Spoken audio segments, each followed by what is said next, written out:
So it has been an extremely exciting few years for China watchers.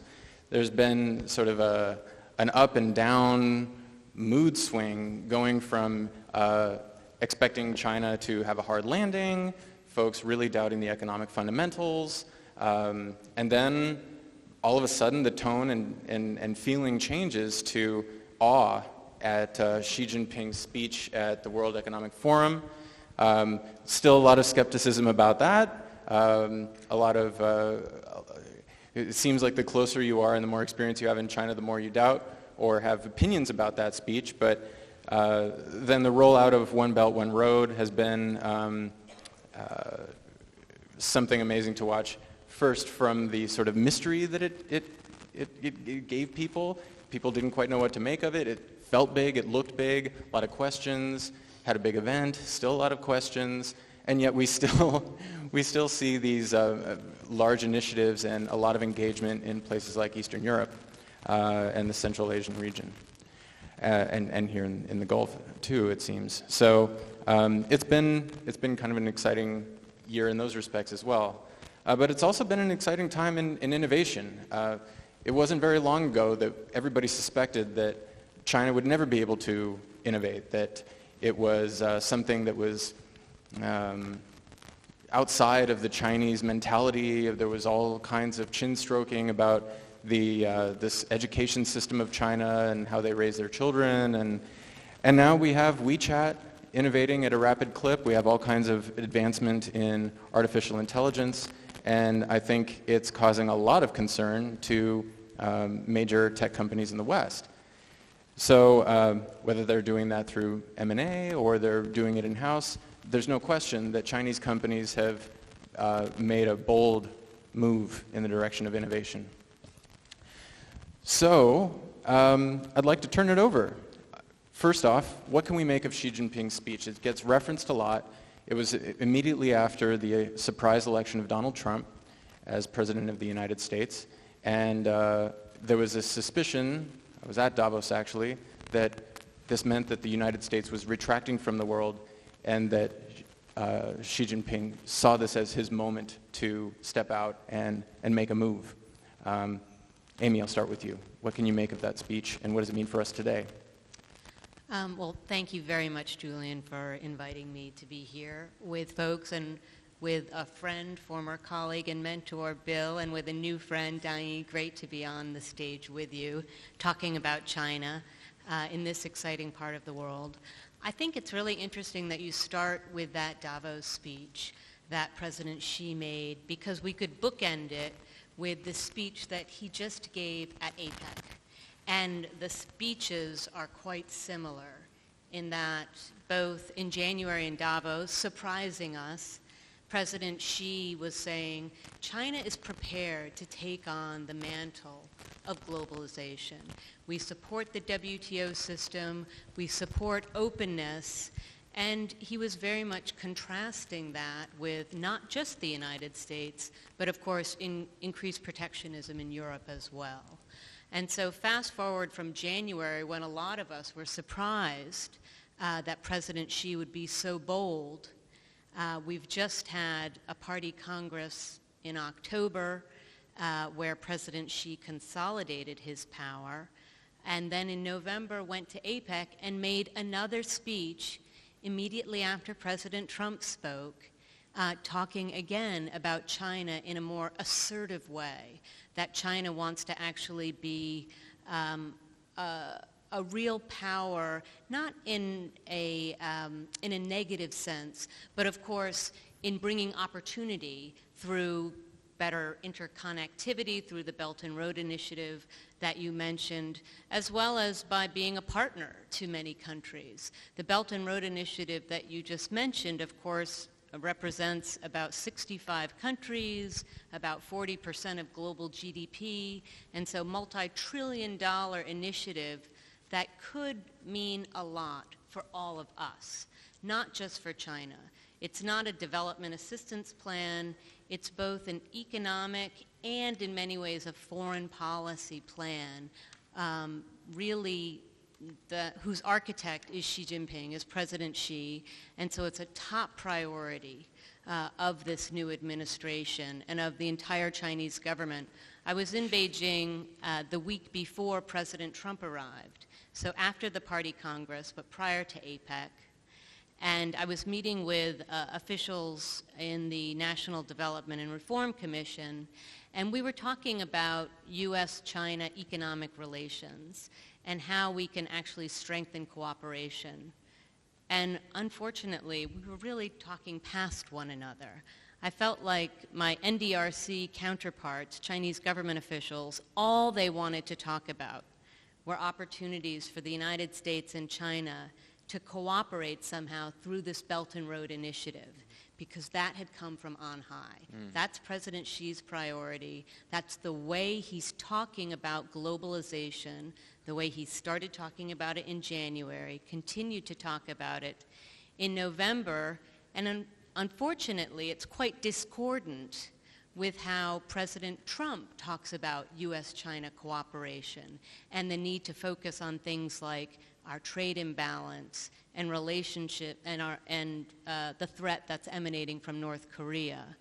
And so I think President Xi, through Davos and then through APEC, is trying to say to all of us, China is here to be a partner to you if you're willing to partner with us. Maybe according to our rules, China's rules, but they're actually putting forward a blueprint for how to cooperate. And the Belt and Road Initiative really is a specific way that China is talking about this globalization and support for it that he first started speaking about at Davos. Bill, Sir. it seems like this is a Rorschach test in many ways, looking at Xi Jinping's speech. And when we hear the words open trade, we hear what we think of as, NAFTA or TPP or, the arcane rules that USTR goes and negotiates in order to eliminate trade barriers and open up access and create a level playing field. What do you think he means by open trade, and what do you think he means that he's going to be the protector of that? Well, am I on? You're on. I'm on. First of all, I am terribly, terribly excited to be here. First time in Dubai, first time in the Gulf region, and I'm learning a lot in the very short time that I'm here. I spend too much time in China, just like the rest of us, the other two panelists. I think your question really does, I'm kind of on the other side of the coin, as it were. And by that I mean, we started this talking about this speech in Davos. Actually, he gave a similar speech at the B20 in Hangzhou a little bit before then, emphasizing free trade and emphasizing anti-protectionism. And for a lot of us, it seemed so ironic.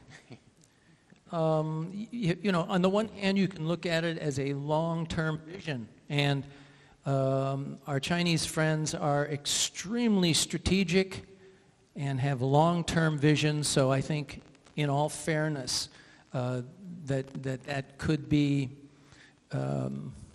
viewed that way. The way that I view it, and some of my American company representatives in China view it as a little differently. It's somewhat ironic, as China is probably the single most protectionist major trading country in the world. So to talk about being anti-protectionist, and I think that was kind of focused on what the Trump administration was talking about, protecting America, America first. It was ironic.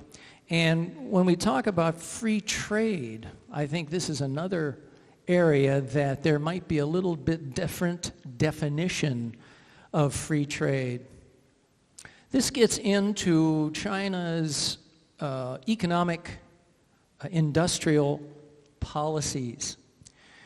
And just very briefly, especially as can be seen in a blueprint for 2015 to 2025 called Made in China 2025, which I would Google it and take a look at it. It's an extremely well thought out strategy for the development, industrial development of China, in which it targets 10 industry sectors, present and future industry sectors that are going to be very important for economic development. Anything from power to information technology, robotics, aviation, new technology, new materials, biotech, agricultural technology, industries that are very important. And so China wants to become a leader, a world leader in these industry sectors. So, bear with me here. In the domestic market, China will be supporting these industry sectors and others, but let's focus on these, with state funding, preferential loans, and protectionism in the domestic market to build up these industry sectors. And then the idea is, after domestic champions are created, to take these domestic champions internationally and still continue to support them with state funding. Now, so it's really tantamount at that point to having a country competing with a company, the companies being companies that are not state supported, that are competing in the marketplace on a market-based method. So free trade, getting back to your question about free trade, it will be protected internally in China, and taking those companies, and the Chinese will want to then compete one-to-one internationally. So it's not really our concept of free trade. And I think this is one major area where I know at least the U.S. government is concerned. What we've seen in the steel industry and the aluminum industry, the overcapacity that's been built, which is presumably one of the reasons to develop this Belt and Road Initiative, is to help lower the overcapacity in China. I don't want to trivialize the project or the initiative because I think it's a brilliant strategy.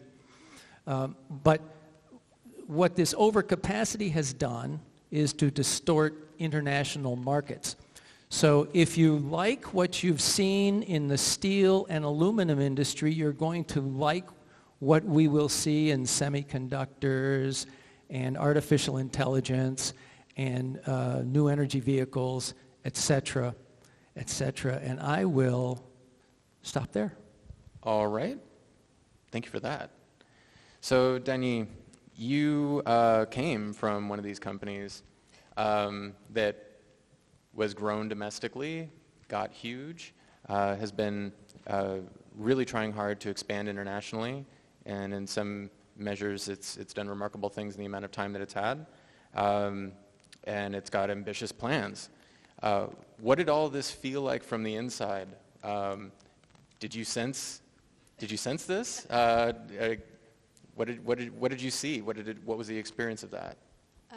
Thanks, Julian. And first, it's a pleasure to be here. And from Julian, like you just mentioned, from a Chinese company's perspective, wanting to go global, like Bill just mentioned earlier, last year at the B20, summit in Hangzhou, part of the G20 summit initiative. I was actually in Hangzhou at that time, and quite a few government officials have actually visited the Alibaba campus. So we can see how Chinese companies, how closely they're working with the government affairs initiatives, trying to make sure that they are part of the global initiatives. One thing I will share is, as a Chinese company, the first thought you have is, I will follow where Chinese consumers and Chinese businesses go. So for Alibaba, like Gunnar mentioned earlier, for the Singles Day, I was not there this year for the Singles Day that's just happened. I was there last year, and I remember the overall sales volume was, for one day, on November the 11th of 2016, was 17 billion. And just this past Singles Day is 25 billion USD already. So we can see the growth there. And a big reason why Alibaba is going after the global markets is that we have this huge rise of middle income class people in China, and they're going abroad. With Dubai here, for example, we see so many Chinese outbound travelers. So we do see the Chinese consumers' behavior actually impacting other parts of the world. And that's why companies in the B2C space, they're looking at travel retail strategy, trying to make sure that they capitalize on that opportunity. And that's one of the opportunities that a Chinese company, more specifically from an e-commerce perspective, they're chasing after. And the other angle, I would say, this is to build on what Amy has shared on the Belt and Road Initiative, is actually companies like Alibaba, they're not only looking at the consumers, they are also trying to tap into the infrastructure space as well. One example I will cite here is the partnership Alibaba has built with the Malaysian government. For example, last year they've been talking about this digital free trade zone. If we look at global trade, the Strait of Malacca, it accounts for the majority of China's energy trade. So it goes through Malacca. So from a Chinese company's perspective, what we can do to make sure that from the infrastructure perspective, we can help. That's why a company like Alibaba, a Chinese company, they're also trying to establish partnerships to make sure that we build this online distribution center to make sure that all of the businesses, they get to benefit, and a lot of them are actually Chinese companies. So I would say this is from a Chinese company's perspective. Now that from a government policy angle, the country is thinking about how we can go global, how we can make sure that there's more soft power and financial influence of the Chinese government globally. From a private company's perspective, there's a lot we can do to also capitalize on that too. And the last note I would like to add is looking at the Chinese tech companies' behavior, as I mentioned earlier, is not only happening domestically. I'll take WeChat as an example. I was born and raised in China, and I'm obsessed with, we have this national obsession of scanning QR codes, and that's started by WeChat. And as we all know, Amazon is a huge global e-commerce player as well. And since globally we don't have like a mobile app that's all-encompassing like WeChat, we have Twitter, we have Facebook, we have the Facebook Messenger, but no mobile app is this almighty as WeChat, which is why Amazon the rumor is they're developing right now a WeChat-like app, which is called Anytime. They are trying to emulate the model of this Chinese tech player that is Tencent. So we can really see the tech players' behaviors impacting other parts of the world. And I do see that as another way of the Chinese's soft power reaching out globally. So I think that's a point to just complement what Amy and Bill have shared just now. So it's early days since we've seen this sort of change in behavior from China. So we've seen innovators come out of nowhere, doing surprising things, speeches from Xi Jinping that cause everybody to sit up straight and wonder what's going on here. And of course, it prompts a reaction. What are the reactions that you're seeing, the early reactions from the United States, from regional partners, from this region, and from the companies that could potentially be in the crosshairs? How are they arming themselves, and where is this going? What do you think, Amy? It's been fascinating to watch, and I think that whether it's countries or companies, I think everybody is looking at Chinese behavior and saying, how can we get engaged? How can we work with this new, more assertive, more powerful China that has 500 million mobile phone users?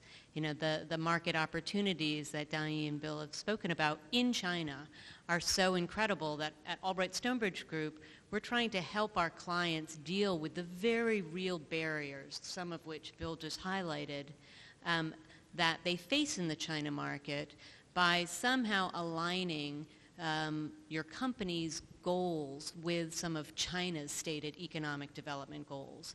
And I think countries are taking similar strategies, even here in the region, of course, looking at joint investment MOUs and cooperation so that it's promoting China's Belt and Road Initiative, but also the investment initiatives being pursued in this part of the world. Because I think this interconnectivity, there are many opportunities. Now, yes, there are challenges too. So some countries, I guess my own is a case in point, the United States has viewed the Belt and Road Initiative with skepticism, absolutely, in a way that perhaps behind closed doors many companies also can have that skepticism. But I think the United States and others have been worried about transparency, exactly how are these individual deals in this, $1 trillion of existing Belt and Road projects that are happening, how are they being bid out?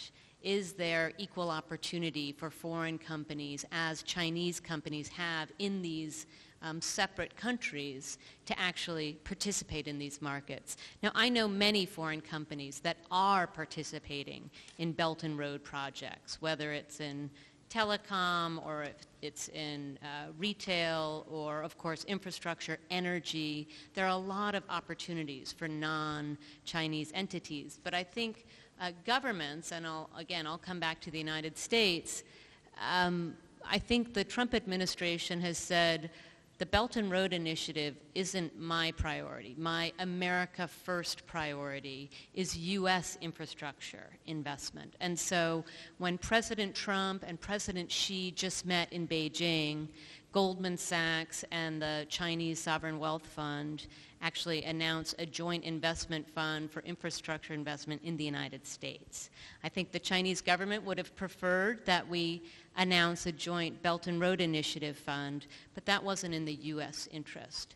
And so I think every country, every company has to look at China's plans with some skepticism to say what is the process involved here? Because China is interested in being a rules maker, not just a rules taker anymore. And they have that right. I mean, the global economic power that China wields now gives them that right.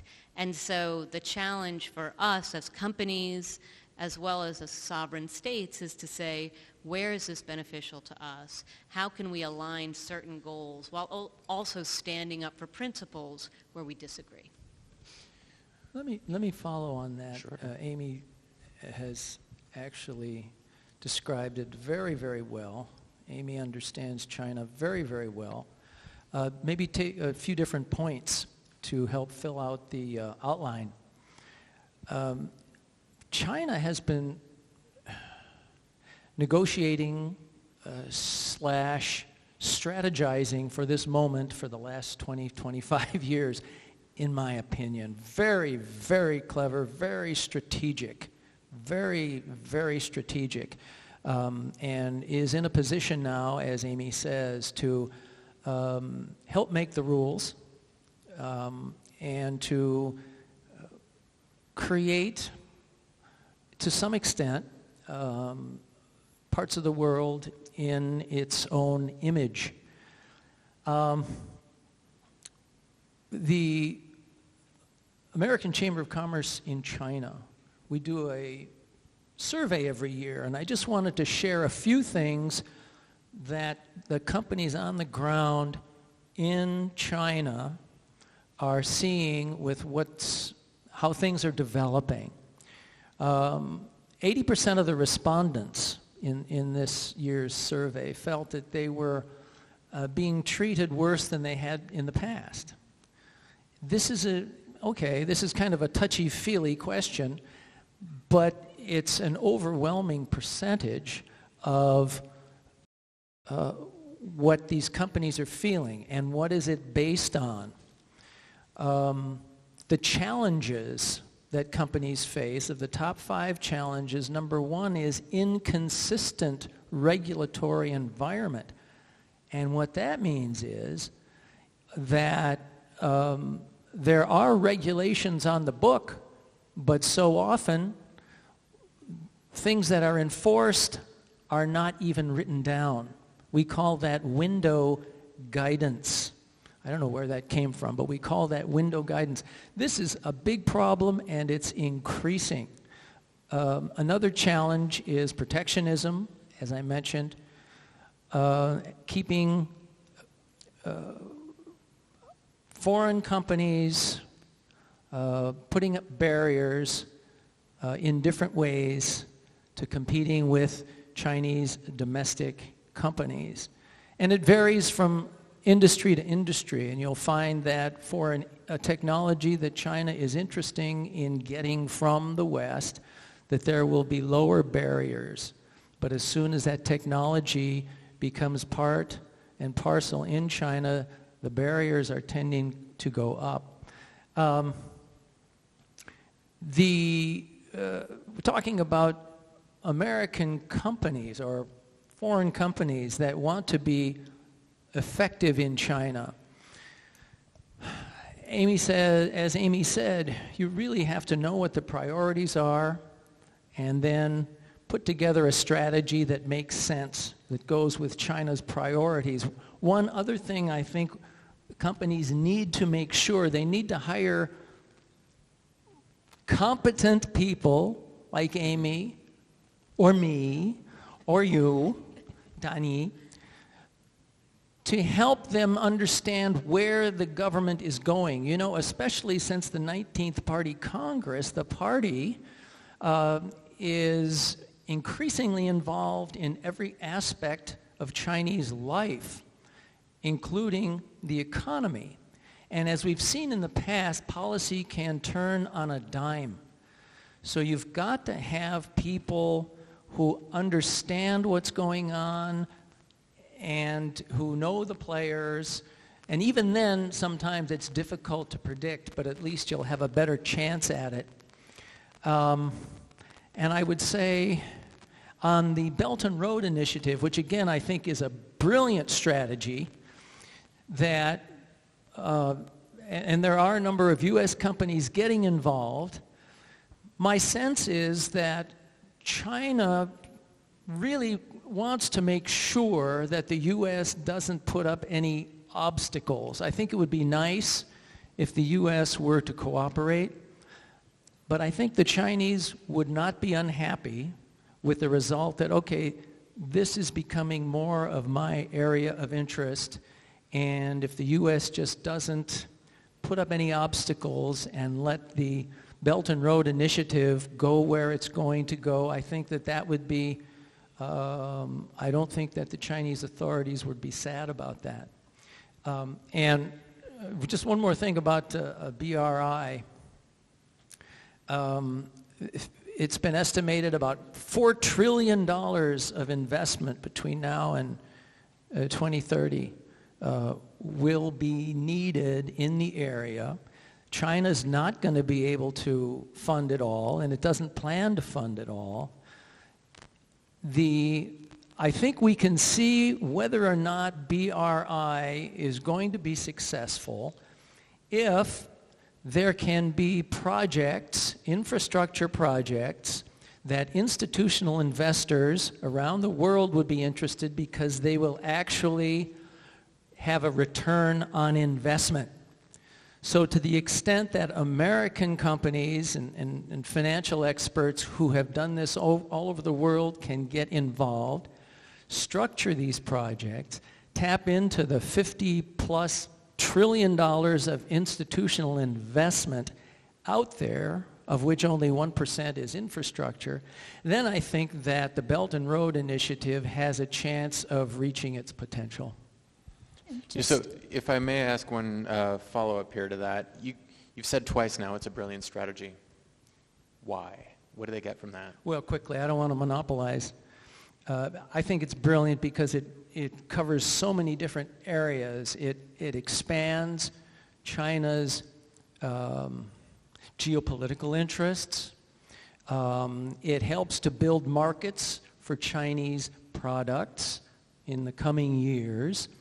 It helps, and through the building of infrastructure and helping the economies in the area, it helps to use up some of the overcapacity that China has built because of its centralized economic planning. I think that's probably, and also militarily, I know that this is not focused on too much, but militarily, for instance, in Pakistan with the new port that China is helping to build in the China-Pakistan economic corridor, we estimate 80% of that $50 billion is just forget about it. You're not going to see it again. But it's also helping to develop that port, which will have naval applications. Guadar? Yeah. Yeah.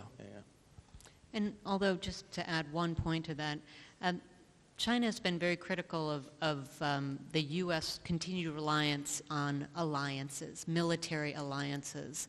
But the Belt and Road Initiative is allowing China to build very close partnerships with a number of countries, like Pakistan, where a lot of that money is not going to be repaid to the Chinese government. And so you would say some of these countries will be beholden to China, but certainly many are welcoming this Chinese interest in infrastructure investment. And so while China doesn't talk about alliances, they're certainly building a web of stronger relationships with foreign countries. And so very much to Bill's first point, this is a geopolitical initiative as well as an economic one. I would love to dwell on that because, but seriously, being an India specialist, you have to pay attention to Pakistan, and there's the question of what are China's goals with Pakistan, and actually how committed are they to each other? Is this really an alliance or is this convenience? I mean, Pakistan's had this strategy with the British and the Americans for a long time. It's a legacy of their history to sort of play that role in the region. But there's no doubt that there's a huge amount of investment, and so it's fascinating to watch the kind of whether there will be that kind of traction in Central Asia. In Eastern Europe, of course, there's been a flurry of articles today about what that may or may not produce. So I guess we're about to find out. So Denyi, you've been writing down furiously. What's going on? Tell me. Just learning, and from a Chinese perspective, what we call 师夷长技以制夷, learn from other countries the best part of their technology, and we use that technology against you. So that's actually, I would say, a core idea in terms of the Indigenous Innovation Initiative, and I think that's part of the Made in China 2025 initiative, like Bill just mentioned. I just want to share a story just in terms of following up on what Bill shared about government engagement, because we at Frontier Strategy Group, we help multinational companies develop go-to-market strategies in global markets and in big markets like China, for example. When it comes to government engagement, both domestically and also looking at the Belt and Road Initiative globally, there's a lot of market nuances there. One example I will share is there's this one company we work with in the industrial space. They've been trying really hard to take down this shadow factory in the second-tier city in China because they produce counterfeit products. And after a very long period of time in terms of legal process, they were not able to take it down. And ultimately, they found out that it's because the local government is concerned that this factory employs like thousands of employees in this smaller city in China. If we're going to take that down, then that means there really isn't any immediate replacement for the employment opportunity. What this multinational did smartly at the end is they negotiated with that shadow factory. What they're saying is, even though you're a competitor, we're trying to see now in terms of government engagement, it seems like we cannot really take you down. There's a lot of sensitive topics there. What they did is they negotiated with the factory. They brought them as one of the official licensing partners. So now they are like an official distribution partner. And that company, that multinational company, ended up killing 3 birds with 1 stone. One is they solved the counterfeit problem in a cost-effective way. And the other is they expanded their local channel networks because that factory knows about customers locally. And they were earlier selling the counterfeit products anyway. And the third is actually that company, that multinational company, was able to enhance their government engagement because now they position themselves as to play the foreign card smartly. We're now sharing the technology. We're willing to help with the local employment in this specific Chinese city. So I think that's another angle that multinational companies can take, which is the government engagement is a difficult topic in China, domestically, and also as the Belt and Road Initiative is being developed across the globe. There has got to be a lot of conversations to be had with the Chinese government, how to make sure that we position ourselves as a partner. This will be a key lesson when you're trying to deal with Chinese companies as well as Chinese government. And that will help a lot in terms of how you can capitalize on the opportunities domestically in China, but also globally. So that's the story I want to share. That sounds like we're learning your techniques against you. Yeah. Yes. Taking notes. So that's mutual sharing. I think that's what the Yes. Chinese government, ultimately, that's what they want to do.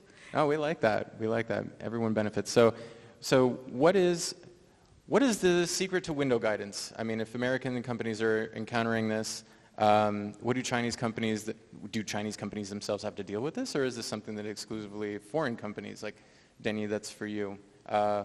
What do you do as a domestic company, and what is the different experience for an American company? I think I'll take the example of maybe the new cybersecurity law because that's been a key topic, and I know for the American Chamber of Commerce, a lot of American companies are trying to make sure that that doesn't hurt the benefits of American companies in China. From a Chinese company's perspective, of course, with the government domestically trying to make sure that there are local champions, like Alibaba obviously being one of them. And one thing I've actually, just recently, it hasn't been official yet, but I think the government right now is in talks with Alibaba and Tencent trying to see if they can exchange maybe 1-2% of their stakes for the board seats. As you can see, those tech companies are private Chinese companies, even though there might be ties with the government, but now it's a very obvious move of the Chinese government trying to control and have more say in the Chinese private company space. And that's a lesson that I think as a Chinese company, we also need to learn if we want to develop domestically and we want to go global, what's the best way to make sure that we also position ourselves in the right, in the government's shoes, thinking about what technology, what infrastructure, for example, Alibaba can bring to China domestically. That's a key lesson, I think, for a Chinese company. But with, of course, I think Bill and Amy can share more experiences about this. If you're a foreign company, like an American company operating in China, what will that mean? And I will just add a very quick note, what I've heard, because a lot of the clients we work with at Frontier Strategy Group, they are American companies trying to access the Chinese market as well. Very similar to what Bill has described, this window guidance or this ambiguous policy, it seems like sometimes the Chinese government is for the areas they want to get more benefits for the Chinese companies, they lower the thresholds. And then when you're trying to, for example, I'll take healthcare as an example. A healthcare company we work with, when they were trying to introduce this very new drug, patented drug to China, the government is very willing to lower the thresholds, thinking this is going to be good for the healthcare condition of the Chinese citizens. But then if it's technology, for example, we know how Facebook, Twitter, nothing is working in China. And that's why the government is thinking we need to promote domestic champions. We want Alibaba, Tencent, Baidu to grow. That's why we have those blockades there to make sure that global companies are not entering the space, or what we call in areas like the critical or the pillar industry. So I think that's something from a Chinese company's perspective, and also what we've heard from our foreign clients operating in China. But I'm sure Bill and Amy, in terms of the barriers you've been hearing about, I'm sure there are a lot more stories like that. So everyone here would be a foreign company trying to deal with folks in China or Chinese companies. What advice can we use to collaborate with Chinese companies, whether they're public or private, knowing that if they're private, they're going to have government folks on their board, if they're big enough. If they're public, that there's perhaps vague rules on how they go about doing the things that they do. It's a completely different experience in many cases than dealing with American companies or the American government, because we are terrible at keeping secrets and we love putting things on paper and all of that. What's the advice that you would give if you're trying to figure out, all right, how do I get in on this? What does it mean to me, and how do I position myself for success watching these trends coming out of China? Amy? You're the expert. I think three of us all have clients that we're serving in China, and indeed it's different for each and every company because, of course, if you're looking to expand your presence in the China market, depends on what sector of the economy you're working in, whether there are restrictions, whether you need a joint venture partner, or whether just to become more local, you want a partner. And that, of course, has been a real trend for foreign investors. Even though they're not restricted against having a wholly foreign entity in China, having a Chinese partner can bring many benefits. And so at Albright Stonebridge, what we have done, and this is mainly through our presence on the ground in China, is we investigate the sector and the potential partners that would work for you. And some might be state-owned and some might be private, but it depends on the locality in China. If it's a state-owned enterprise in a province with a powerful leader, then that is an indicator that the government will look favorably on it. And so we do what we call political due diligence on prospective investment partners, as well as where you want to be in China. I think it's been in the press. It's quite interesting that for technology companies, they were investing in Guizhou province recently. And Guizhou province is a very poor part of Western China. But they were able to get a lot of international investment in high-tech sectors, in building data centers and R&D facilities, because the party secretary of Guizhou was known to be a protege of President Xi Jinping. And in fact, this very powerful man just moved to Chongqing. And so many of us are wondering about the utility of high-tech investments in Guizhou province going forward, because this individual has moved to a city-state in China where I have a feeling there will be an increase in foreign investment there. And so, as Donnie and Bill and I all know from our experiences working with foreign investors in the market, you really do have to have good assets on the ground who can advise you. Because it depends what sector you want to expand in. What is the Chinese competitive landscape? Is this a good investment for you? Or should you be looking at a different part of the country, or maybe not in going in with a JV? And you can only answer these questions when you're looking really at the specific client and what they want to achieve in China. I just looked at the clock and we're running out of time, but I did want to go through this question pretty quickly and then finish up with 19th Party Congress and just exactly how pivotal that was. So, please. I agree with Amy. I just wanted to point out just a few things really quickly. And Donnie pointed something out which I think is very interesting and I hope nobody missed. And that is that now the Chinese party will have representatives on the board of certain so-called Chinese private companies, and they are private companies, but there's a lot of government influence, and that's what Donnie pointed out, and that seems to be on the increase. So to be successful, government affairs is terribly important, and I would bet that everyone here that deals in your home country or other countries understands the importance of relationships. And I think in China, it's relationships on steroids. So government affairs, I know that our consulting firm helps folks who have people on the ground and are doing government affairs, but you can never have too many friends in China. I'd say that's a key.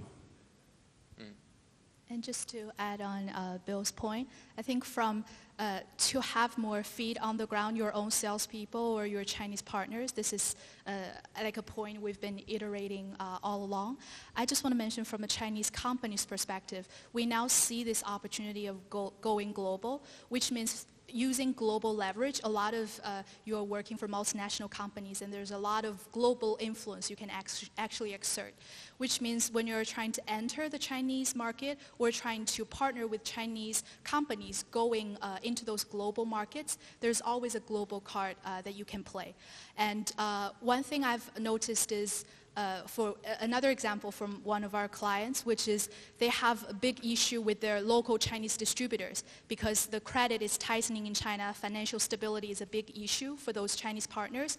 Then what they do is they actually, it's an American company actually, they talk with those global syndicated banks to see how we as a multinational company who has influence globally, we can talk with other global financial institutions to trying to convince them to help our Chinese partners on the ground. So that's another example of partnerships, which means that those global banks, they are trying to underwrite credit for the Chinese partners of that American company. And that is a win-win situation as well, because in China, you get to have more capable partners that are that you can worry less about the financial stability. When they are asking for better credit terms from you, it's going to be a headache if you don't have a strong financial backing. But at the same time, globally, when you're looking at how you've helped Chinese partners domestically, and then when you're working with Chinese companies abroad, that also can be used as a leverage to say we are also helping you to expand abroad.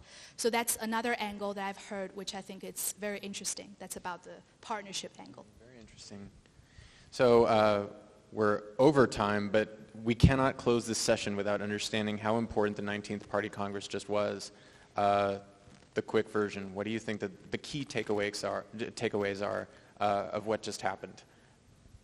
I'm going to quote our friend Bill Bishop, who said, going into this incredibly important leadership transition meeting, we all anticipated that President Xi Jinping was going to reset the table of Chinese politics. Nobody knew he was going to redecorate the entire dining room. The result of the Party Congress was just that President Xi, of course, consolidated power in a way unlike any of his recent predecessors. China has, of course, been moving towards this collective leadership model over the past 2 decades, and President Xi didn't feel the need to name a successor, which would have been the standard at this once every 5 years meeting. This was the midpoint in his 10-year term in office, and so the standard would have been he should have named young enough people to succeed him and the premier in 5 years. President Xi didn't do that. He was named in the party constitution, an honor that's only been given to Mao Zedong and Deng Xiaoping in the past. Of course, Deng Xiaoping was dead when he was written into the party constitution with his thought, his ideology. And so for me, as an outside observer, it was just incredible how effective President Xi was in consolidating power, and I think pretty overwhelming for others. So he put a lot of people in place that are important to him, that really will respond to him, they're protégés of his. But the one risk in that, that I see, and others have mentioned as well, is that when something goes wrong, who is he going to blame when he's basically put his people across not just the central government, but in key party positions across all of China in provinces and cities. And so that's a risk for President Xi that, of course, his predecessors didn't face because there are different factions in Chinese politics where everybody now answers to him. Is this a consensus view? What do you guys think? Is what a consensus view? What she just said. How unprecedented it was, what it means. If it's not, then... On the face of it, it appears that way. And the only question is that this feeling of the necessity to show how powerful the supreme leader is, I mean, I'm doing some pop psychology here. Some people feel, well, maybe things aren't quite as stable inside as it appears on the outside, but then I'm not sure. Everything Amy said was spot on. The consensus. In the past, there was kind of a consensus decision-making at the highest levels of government. You had 9 leaders, you had 7 on the standing committee. Now, it's really not so much consensus as it is what the leader is saying. So I don't see that there are a lot of natural checks or balances, and I think this could be dangerous. The other thing from the 19th Party Congress for businesses, you know, the Western companies are licking their chops and they're hearing Xi Jinping say we're going to have economic reforms, as we've heard before, but this time we're really going to have economic reforms. The issue is, what does that mean? Western concept is we're going to open up, liberalize, maybe privatize. This concept of reform is to make the state-owned enterprises more efficient. And I think that's a very important distinction. What do you think, Danny? One last note I will add from the 19th Party Congress. Now I think we all agree that President Xi has consolidated the power. Then the next step, or the next question we're asking really is, what will he do? And I think an important timeline to look at, that's why next year is really important for us to be watching out for. Because now all of the reforms Bill just mentioned, trying to make sure that there's less inefficiency in the state sector, trying to liberalize the financial market, trying to reduce the capital controls, and a lot of that is impacting multinational businesses in China. It's something that we're still in a wait-and-see stage. Now we have this consolidated power from President Xi. Is he really going to deliver what he has promised, which is to make the Chinese economy transform into this consumption-based model as opposed to the old investment, export-driven economy? So next year is going to be really important, and we are just looking forward to see what will happen in China. Yeah, I'm looking forward to it as well. GetGlobal is going to be covering it. You touched on this very briefly. You know, it's when the amazement wears off at these new behaviors, will the unemployment riots keep going? Will there be concerns about AI taking jobs and automation taking jobs? Did he jump the gun in making that statement in front of so many people at Davos? Or was it well-timed? We don't know. This is a historic moment. I think 2017 there's going to be a lot of ink spilled about this in 2016 over this century, and we're here to see it.